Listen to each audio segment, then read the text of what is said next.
Thank you very much. I promised Laurie that I would slow down my speech so it doesn't look like someone from a Guy Ritchie movie. Obviously, we've heard from some great speakers today, and they've been enforcing home about leadership, communication, teamwork, humility.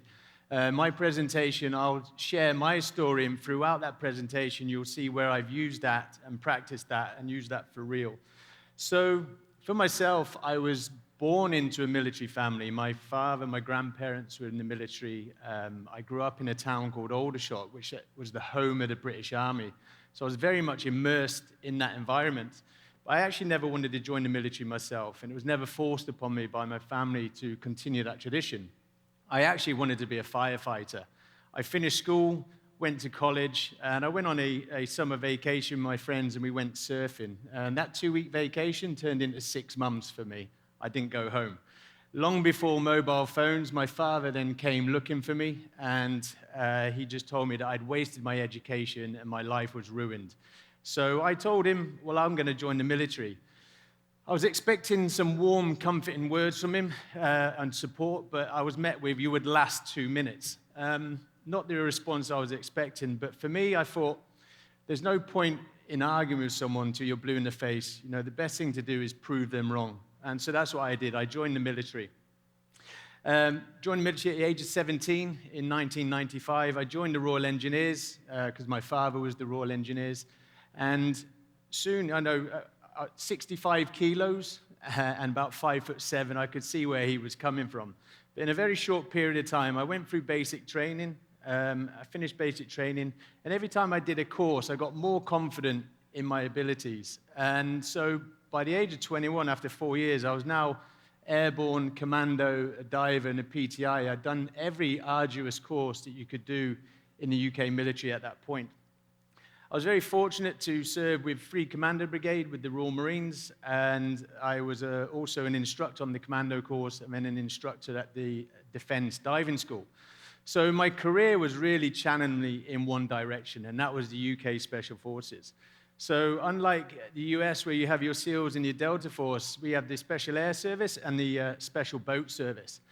And it's a combined selection process. It seems to be, from what I'm hearing, we take attributes from the SEALs, we work as teams, and with Delta, we work as individuals as well. There's a lot of self-motivation. But coming from the Army, we would only go to the SAS. Up until this point, the 100% of the Special Boat Service had come from the Royal Marines. But having served with 3 Commando Brigade for 8 years and being the senior diving instructor, I thought, well, I want to go SBS, and no one's ever done this. So again, I was met with resistance, and much to the disgust of my friends in the SAS, I went on that path. Our selection is a 6-month process, and 6 months later, we went from 200 students down to 8. They tell you to be the gray man, try and blend in. But being the only candidate to go Special Boat Service from the Army, I was a gray man for about 2 minutes. But we were talking about egos earlier. I was confident in my abilities. So the instructors, although they put pressure on me, I knew that I was good at what I was doing. And so that sort of helped me get through it. And as you can see from some of the images behind me, I joined at a time on the height of war and terror. I passed selection in 2005. It was the busiest time in UK Special Forces history. I was very fortunate to do the first ever operational jumps for the SBS. We were rescuing hostages off the east coast of Africa. I was diving on cartel boats in Colombia. I was literally living the lifestyle of what these children would play on Call of Duty. So for me, and this picture pretty much summarizes it, although quite disturbing, I was having a great time in the military. I reached the pinnacle in my career. I was working alongside like-minded individuals, having a role, having a purpose. Unfortunately, this changed, and in 2010, we were on pre-deployment training in Oman to go back out to Afghanistan again. And what we were doing a hey-ho jump. So it's a high-altitude, high-opening jump. So it's one of the methods of insertion. So unlike skydiving, where you're free of the lines, you exit the aircraft at 15,000 feet, and the parachute is still attached to the aircraft. And then it will then open. Third jump of the day, and we've done loads of these jumps before, just routine. Exited the aircraft, looked up, and my leg was caught in the rigging line above my head. I was trying to kick my leg out in time because once the parachute opened, there was risk of it taking my leg off. I couldn't clear my leg in time, and my leg got pulled up over my head and to the right. Instantaneously, I knew there was a problem. Thankfully, my leg had cleared. But on a hey-ho jump, you're at 15,000 feet, you're on the limits of oxygen. So I was drifting in and out of consciousness. I was vomiting because of the pain. I mean, I was still trying to stay with the rest of the team. There was no point in coming on the radio and telling everyone I've got a bad leg, because there's nothing that they can do. I had to get to the DZ, which was 30 kilometers away. I followed the other parachutists down. I monitored their approach, and I did actually a great landing. I landed on one leg. But unfortunately, the damage sustained short in my career. I tore my ACL, my MCL, my lateral meniscus with my knee, my hamstring, my calf, and my quadricep. So all the supporting muscles as well. So actually breaking bones is a lot easier because they can heal. Ligaments is a bit different. This is all I'd ever known from being a young boy, growing up as a child, to now 16 years in the military. So I was basically told, thank you for your service, it's time to leave. I never wanted to leave. To add to the pressure as well, my wife was now 8 months pregnant as well, and I was now entering a world which was alien to me, which is the civilian environment. The military are very good. They're like your father, your mother. They clothe you, they feed you, they pay you on time. You know, I don't know what council tax band I was paying or who provided the heating. I was doing a job that I loved. And now I had to then sort of transition. You see and hear horror stories of people transitioning from the military. You know, some can be quite smooth and the others quite turbulent. Thankfully for me, my wife was very entrepreneurial, and she set up my first security company on her BlackBerry watching TV. You know, for me, it's like whether I've filled out the correct paperwork or not.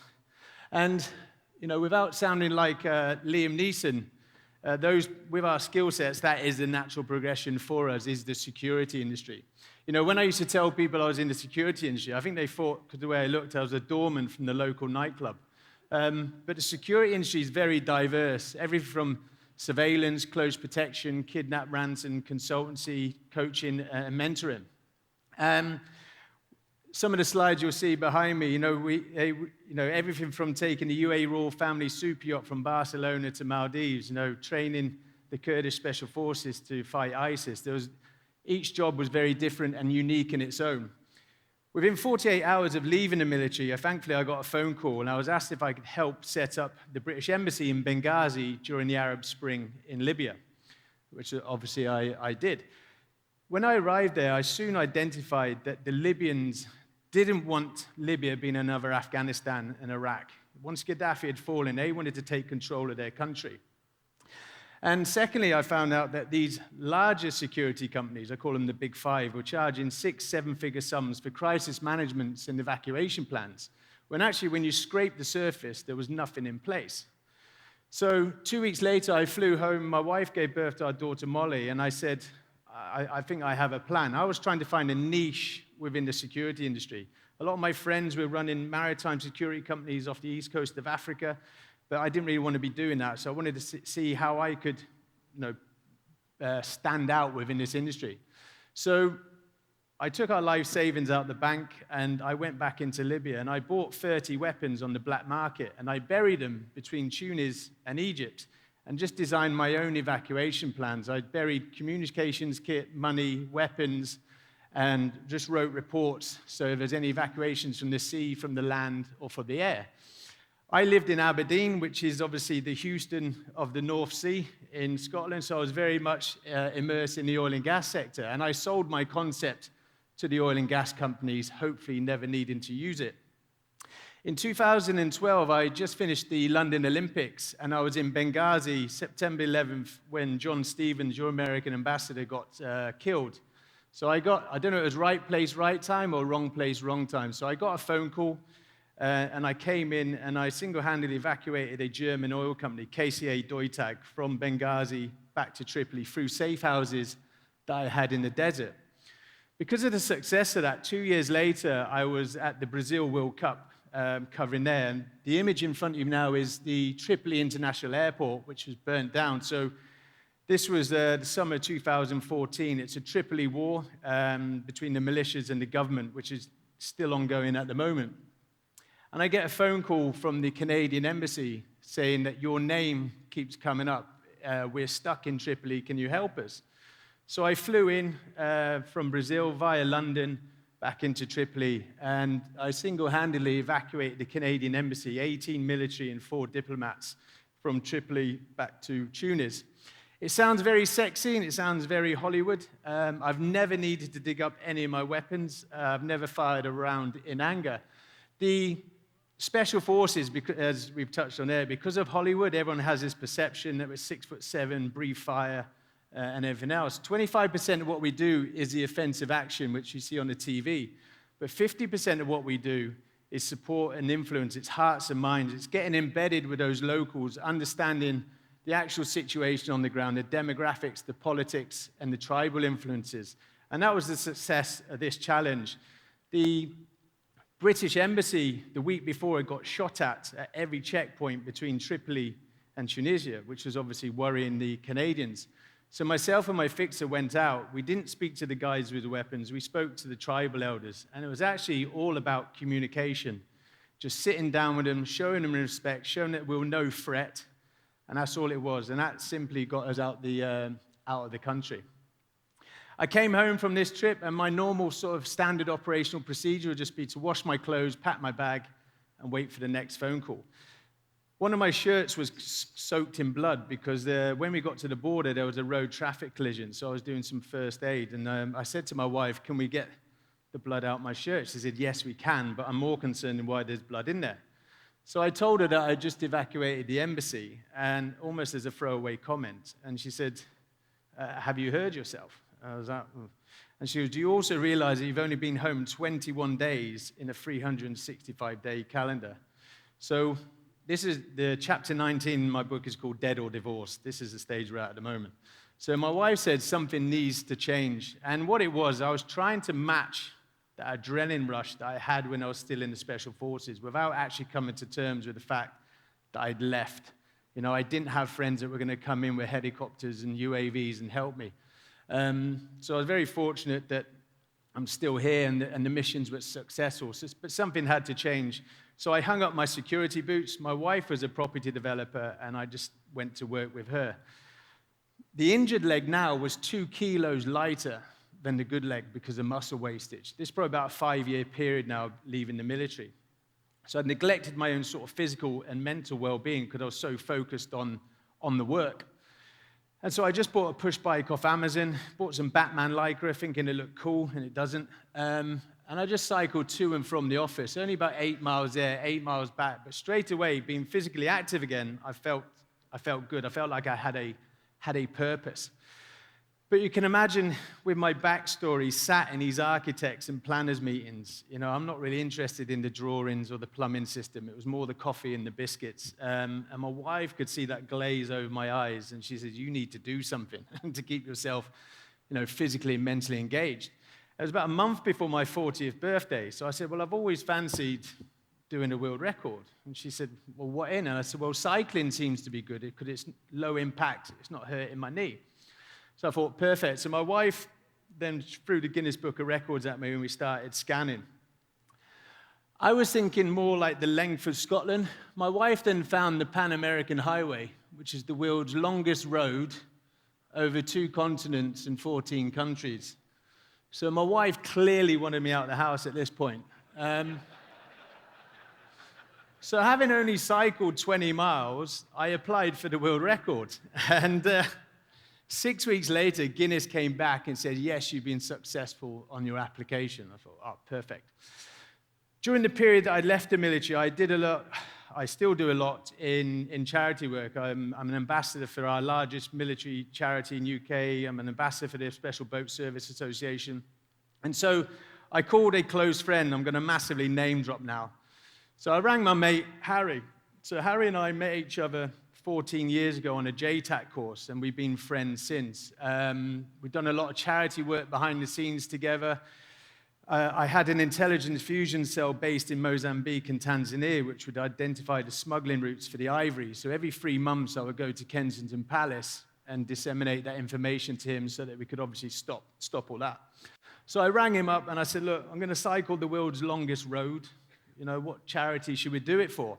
So Heads Together was about to get launched. So Heads Together is a mental health campaign. And obviously I was aware of mental health within the military because I'd seen it firsthand with some of my friends. But I wasn't aware how big an issue it was throughout the whole of society, be postnatal depression, young children, teenagers, all the way through to fully grown adults. So I said, perfect. That's the campaign message, and we'll do that. So Harry then introduced me to the Royal Foundation. And the first question I got was, you know, how much are you looking to raise? And me, with my big mouth, I said, well, £1 million, because I wanted to keep him at the table. And also, the enormity of the challenge wanted to reflect the enormity of the money we were trying to raise. And then the second question I got was, well, what is the message you're trying to promote? And I hadn't really thought about it because, you know, it was because Harry told me to come in. And I then thought about it, and I said, well, physical activity helps your mental state. Oh, no, you can't use that. I was like, why not? He said, because it's not been scientifically proven.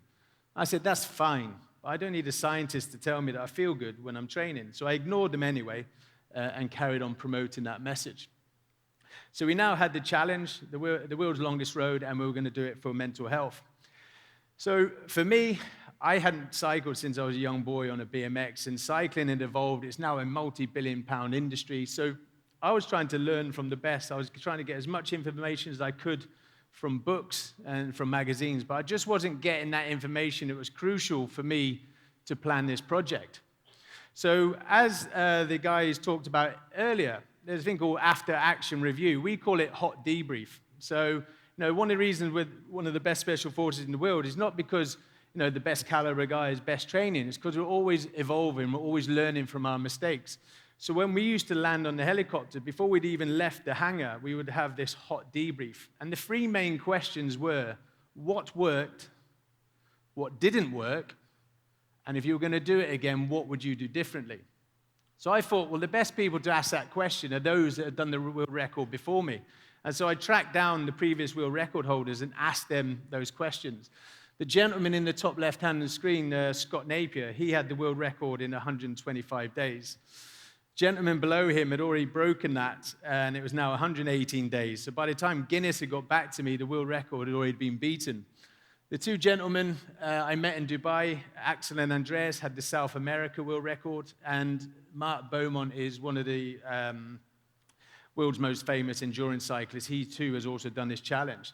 So I posed those questions to them, and all the feedback, all their issues, they started in Alaska and finished in Argentina, but all their issues were in South and Central America, be it bureaucracy at the borders, language, spares for the bikes. So for me, being a military man, I thought, well, why take a gamble with the second half of the challenge? Why not address those issues early, get them out of the way, and then get into North America? And so that's what I did. Just because everyone went that way didn't mean it was the right way, so I looked at another view. Is there any cyclists in this room? No one's going to put their hand up now, anyway. No? There's some cyclists. So when we did the SWOT analysis for this campaign, the strengths, the weaknesses, the opportunities and threats, the only weakness was my arrogance towards the cycling community, which I took as a strength. But there's more to it on a challenge like this than just grabbing a water bottle and a banana and cycling north. I had a support team with me. I had a documentary team with me. They're a lot more risk averse than myself, so I had to also consider, they're part of the team, consider their welfare as well.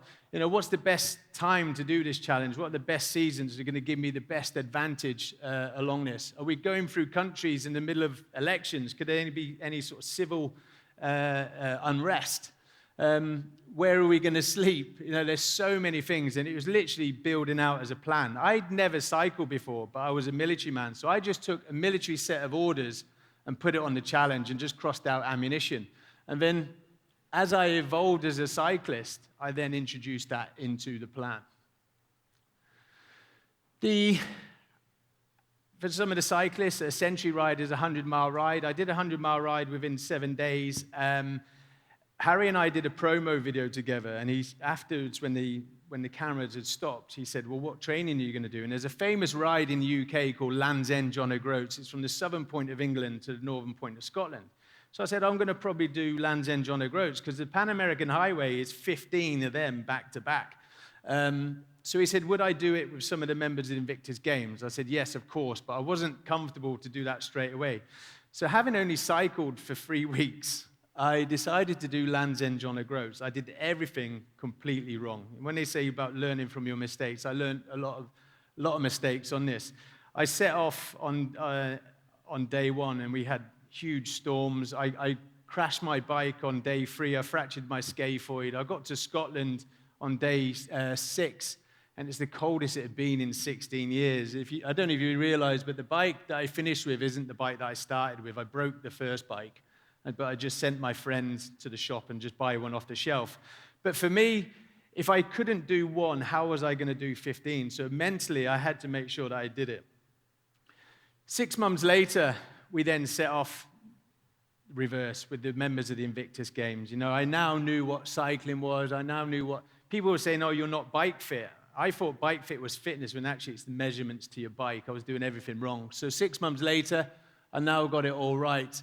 And it sounds quite, for more so the UK cyclist, quite arrogant because Land's End John O'Groats is on a lot of cyclists' bucket lists. But for me, it was a training ride, and it had to be a training ride. I looked at, that says acclimatization training and conditioning. So I looked at the countries that I was going to be cycling through, and I was very fortunate in the Special Forces to operate in the Arctic, the desert, the jungle, but I've never done it on a bike, cycling for 8 to 10 hours. So I didn't want to take a gamble with the challenge and find out that actually in heat, in the Arctic, you're not that good. So the Atacama Desert in Chile is the driest, non-popular desert in the world. It's where they film all the Mars movies. When I cycled through there, it was 47 degrees centigrade for a week with no shade. So the only way I could replicate that environment was to go to Dubai. So in the summer of Dubai, I went out and did 2 weeks cycling, just to satisfy myself that when it comes to the day of the race, you are comfortable in those conditions. The Central America is 100% humidity. I know you're probably feeling it out here. I am already. So my friend has a gym in Thailand. He said, well, look, come out here. It's very similar temperatures. Obviously, you can't cycle on the road. It's dangerous. And so I went out there and did some training. This was probably about 2 months before I set off on the bike ride, and I actually still don't even look like a cyclist. My coach at the time, Ken, if he had his way, he would have me as thin as a pencil at 2 to 3% body fat.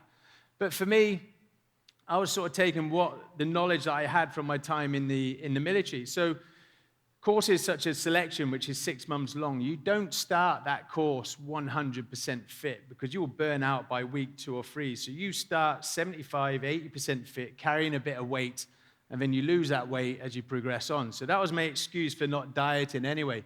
So I started the challenge weighing about 90 kilos. The biggest climbs on the Tour de France range between like 21 and 23 kilometers. My biggest climb on this challenge was 67 kilometers from sea level to 4,500 meters in Ecuador. There was a center down in London called the Altitude Center, and the room is simulated at altitude. So I spent some time in there, some training, and probably one of the hardest bike rides was to do a 10-hour watt bike session in altitude. But again, it's to satisfy myself that, I could cycle in those conditions. Living in Scotland, I was having to fly to London quite a lot, so it was great having this facility available.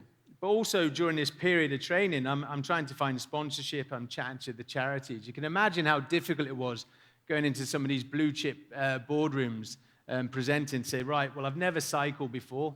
I'm going to cycle the world's longest road and raise £1 million for mental health. I think a lot of them thought I had mental health problems myself and showed me the door. But thankfully, the Heads Together campaign had now launched at the London Marathon, and a lot of the corporates were now getting behind it. So I've soon got myself a sponsor.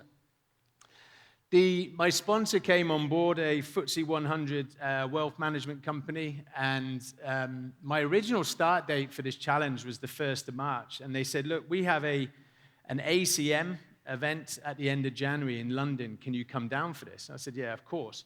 But for me, I wasn't really happy to go down to London, spend a couple of weeks, fly back, and then fly off to Argentina. So I spoke to my team. Logistically, we were good to go. My wife was campaign director. Everything was in position. And mentally and physically, I was in a good position as well. So I decided to move the challenge forward a month.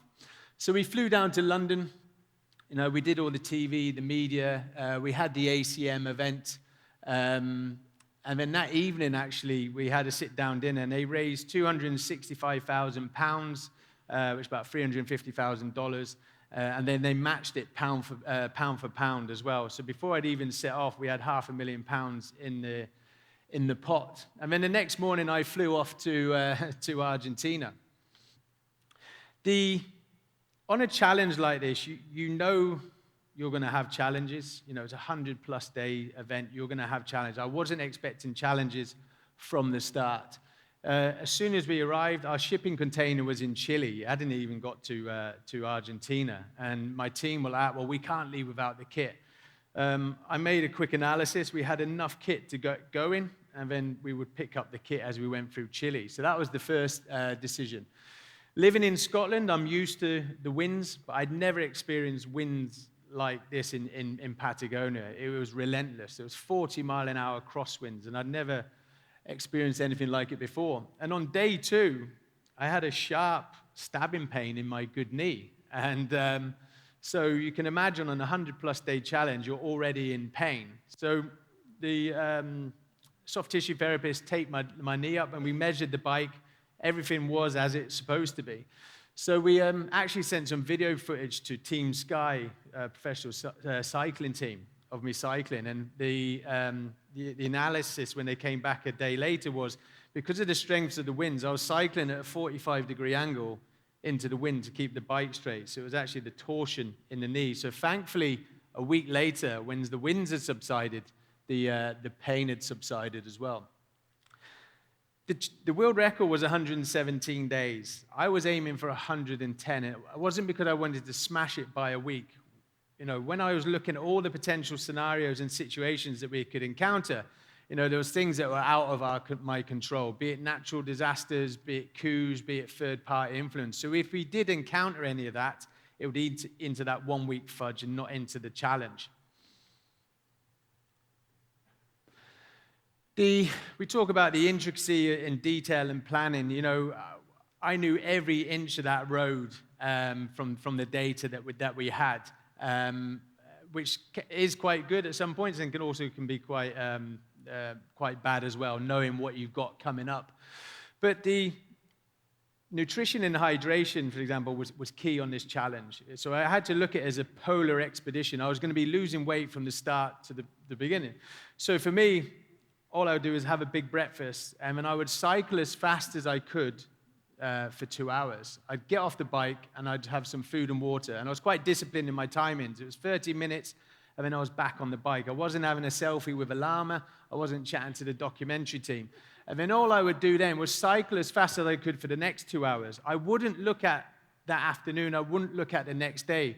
So for me, mentally, all I was doing was 4 training rides a day. I wasn't doing a world record. And that's how you break it down mentally into manageable bite sizes. And before you know it, you've done a day, you've done a week, you've done a country, etc. We came out of Argentina and we got into Chile, and the weather was getting a lot better and it was on our side.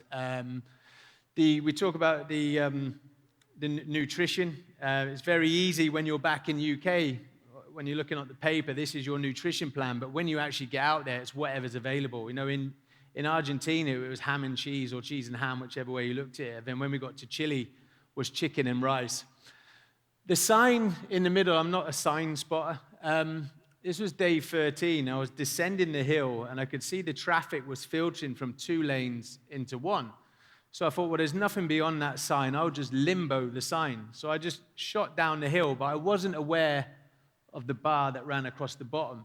So I went from nearly 40 mile an hour to stop and just bounce down the road.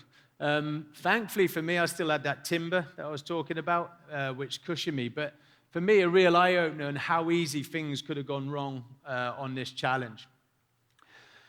Got to Peru.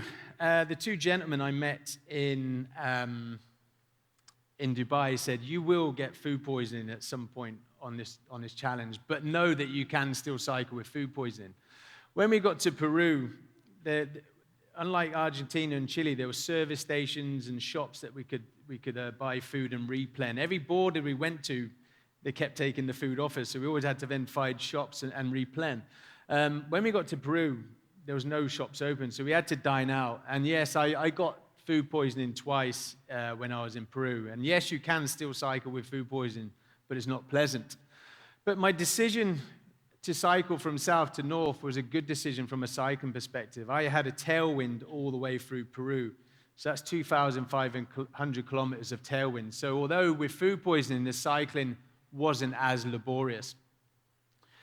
We got to Ecuador and Colombia, and we did the big climbs. And as you can see from the images, you know, the cultures are changing, the landscape's changing as well. Within an hour of getting into Colombia, I got knocked off my bike by an elderly couple. They must have been going to get their vehicle serviced because they had no indicators. But again, another close call in how things could easily go wrong. I got into Cartagena on March the 21st in 48 days. The world record was 58 days, so I was now 10 days ahead. I took 10 days off that world record. And a lot of people rang me and said, well, that's it, you can relax now. And I said, well, no, that wasn't the record I was going for. That was almost like a mini objective. But a great motivation going into the second half of the challenge. We talk about teamwork. So for UK Special Forces, for every operator, I don't know what the statistic is for the Americans, for every operator to get on the ground, it takes 7 other military personnel, whether that's the armorer, whether that's the pilots, whether that's the mechanics. You know, everyone sees the guy stepping off the helicopters or seeing the guy riding the bike, but it's actually the team around you. If it wasn't for that team, you know, you wouldn't be able to succeed. So I talked about, from a cycling perspective, going from south to north was a good decision. From a logistics perspective, it wasn't. We had to change vehicles in every country. So when I got to the border of Chile, we had to swap vehicles out at the border of Peru, which was slowing us up. So we bought an RV and a 4x4 in Fort Lauderdale, and it was going to get shipped to Panama for when I crossed the Darien Gap. When I was in Ecuador, my wife, the blonde lady, got a phone call from the shipping company to say that the vehicles aren't loaded onto the container. They're stuck here in Fort Lauderdale. Thankfully for me, my wife, my PA, and a couple of my friends had foresight to fly out. And they drove the vehicles 4,000 miles in 8 days from Fort Lauderdale through Mexico all the way down to Panama City. So everyone would have seen you on the bike, but it's actually the support and the team behind me which was the success of this. But yeah, great going into the second half. I'd heard about bureaucracy at the borders, but I hadn't seen that in South America, and that's because that was all to come in Central America. So the team actually driving down gave us great intelligence for us moving forward that, yes, you will be stopped at every border. Unlike South America, I was cycling through the countries in about 7 to 11 days, depending on the size of the country. In Central America, I was doing it in about a day and a half to 2 days. So I was timing my cycling that I got to the borders late at night. So if there was any hold-ups, it wasn't eating into the challenge. I got through Mexico. I actually didn't put that sign up on purpose. That's always been there, but this is the first time I've been in Texas since the challenge. So on day 70, I got into Del Rio in Texas, and I was now 14 days ahead of the world record. So I'm like, perfect. I can take a day's rest here or there if I need to. About an hour into Texas, my wife rang me. I had about 5 missed calls off my wife. So being the campaign director, she's very good at keeping distractions away from me. So my initial thought was there was something wrong with our children. I rang my wife, and she told me we'd been kindly invited to Harry and Meghan's wedding, which just changed the dynamics completely on this challenge. So for me to be home for this wedding, I had to be finished by day 102. So going into the phone call, I was 14 days ahead. 10 minutes later, I'm now a day behind. So, and this is where the Special Forces comes in, because nothing ever goes to plan. So there was mixed emotions as I was cycling off. You know, it's nice to be invited, but I was cursing him. I got to Lubbock the next day, and we had 60-mile-an-hour winds, and there was talks of tornadoes. So I was now grounded for another 24 hours. So I'm now 2 days behind this new objective. So there's an app on your phone called Windy TV, very popular with the sailors, and it gives you the strengths and directions of the winds, you know, every hour forecasted for the next 2 weeks. It's about 95% accurate. So I just made a new plan. I just changed the plan. I put pen to paper. And for me to get out of Lubbock, I had to cycle 340 miles in the next 36 hours to miss the next weather window.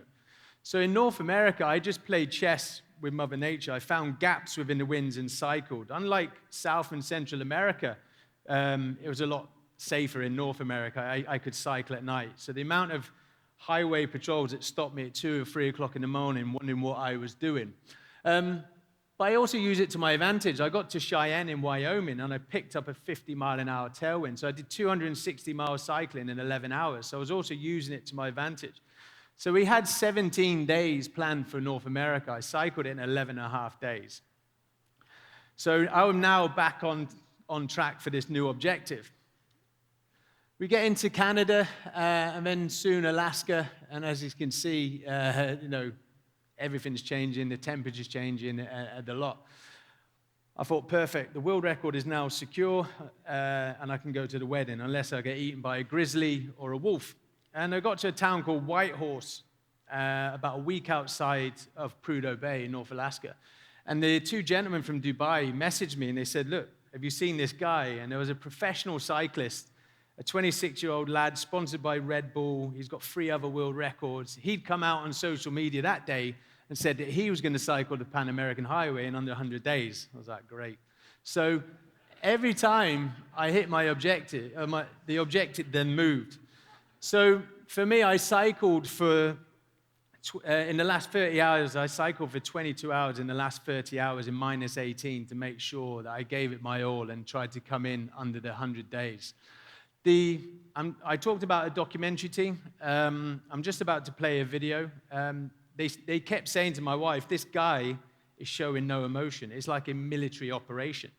I think they've managed to capture all the emotion in this next 3-minute video, and I apologize for the language. And it was quite interesting to hear Gunny and Mike this morning say that emotion, you know, there's emotions when things are out of your control, and that was very similar to what was on this video. So I'll play the video, and then I'll explain the reasoning behind my outbursts.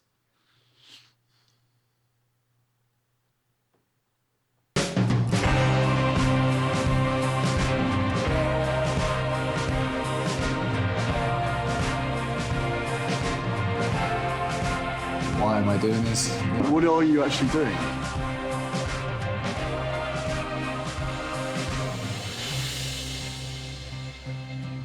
I'm literally taking each day at a time. If I thought about the full challenge, the 110 days, the 14,000 miles, it just consumes you. You'll be beaten before you even take off.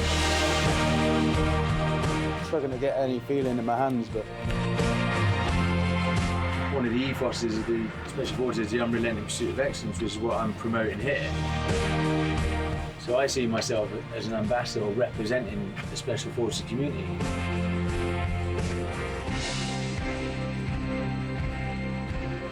Flex your elbow. No pain in your elbow. No, just the abrasion. Yeah. Abrasion's obvious as he's made contact with concrete. He's flipped over, and we were like, what? Strong wind, isn't it? I don't know how he stayed on, genuinely. 6 days out, he's 7. The Dean is fighting himself. We need to just bring ourselves back down to ground here. Joke, guys. We simply do not have the time to hold Dean back. Pissing me off. That's what I want to hear! Get angry! It's proving to be a bit of a challenge to get across the border.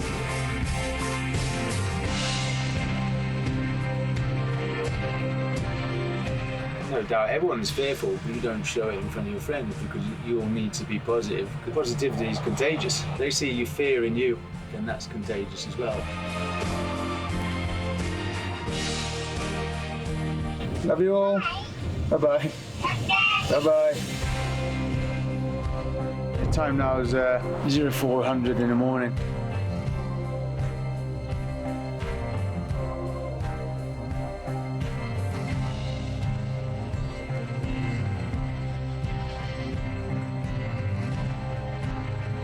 I won't lie, it's times like this, I wish I wasn't forward-looking challenged. This is big country. It's very remote, and if something goes wrong here, you could be in danger pretty quickly. Pain's quite short-lived. When you're out there, you're like, never again. But then the next morning, you tend to forget what happened yesterday. The thing is, this is going to get worse as well, right? This is just the beginning. The biggest danger here is these roads go, the bridge will go as well. We had 17 days planned for USA, and we did it in 11 and a half. Hi there, you're gonna have to stop. The bad news is that you can't cycle through. Right, get the cameras out of my face. If I don't go home knowing I've given it 100%, then it'll play in my mind. The end is almost in sight. Are you gonna leave again? No, that's it, man. I'm finished now, right? I am done with cycling. That is.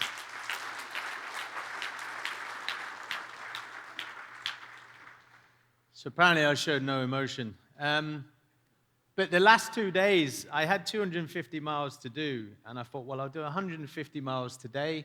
It leaves me 100 miles on the last day, and then I'm well in under the 100 days. I did the first 50 miles, and I got to that stop point at noon, and the lady said, you're not passing till 8 o'clock tonight. So I'd lost 8 hours straight away. So I obviously had a little bit of a meltdown, went into the RV, made a cup of tea, apologized to the documentary team, and then just, again, put pen to paper. And I cycled from 8 o'clock that evening till 7 o'clock the following evening to make sure that I came in under that. So we talk about having a plan.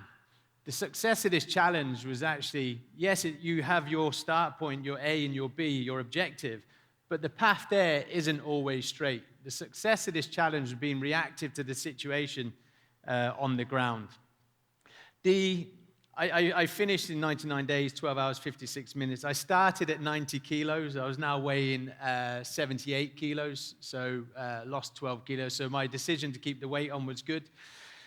We raised £930,000, which is about $1.3 million for mental health. 1.2 million of that came from the corporates, but the other 100 came from the public. And my PR team said, you're showing no emotion. People like to see people suffering. And, there's a famous presenter back in UK, and she cycled 100 miles, cried every other mile, and raised like £500,000. So I missed a trick. I should have started crying when I hit that sign in Peru and flew home. But I was actually trying to promote the Unrelented Pursuit of Excellence, that if you're going to do something, you do it to the best of your ability. I didn't, for the cyclists among you, so 99 days, I had 5 days off due to logistics and weather. So it worked out about 147 miles a day for 94 days. I got back in time for the wedding. And, I didn't see a career in guest speaking. I didn't see book opportunities. I did it so I wasn't smuggling people across borders. But actually, what you're learning over these next 2 days, the foundations of this are transferable, whether it's in the military, whether it's in the civilian sector, or whether you pick up a bike and go cycle the world's longest road. The foundations and the basics are all the same. You have teamwork, you have leadership. You need to have confidence in your abilities. So yes, I have a book out called Relentless, which will be launched in the US later on this year. But I talk about one of the ethoses of the Special Forces is the Unrelented Pursuit of Excellence, and it's a great ethos because it's not just in the military, it's not just in sport. Whether you're a welder, whether you're a joiner, whether you work in admin, you give it your 100%.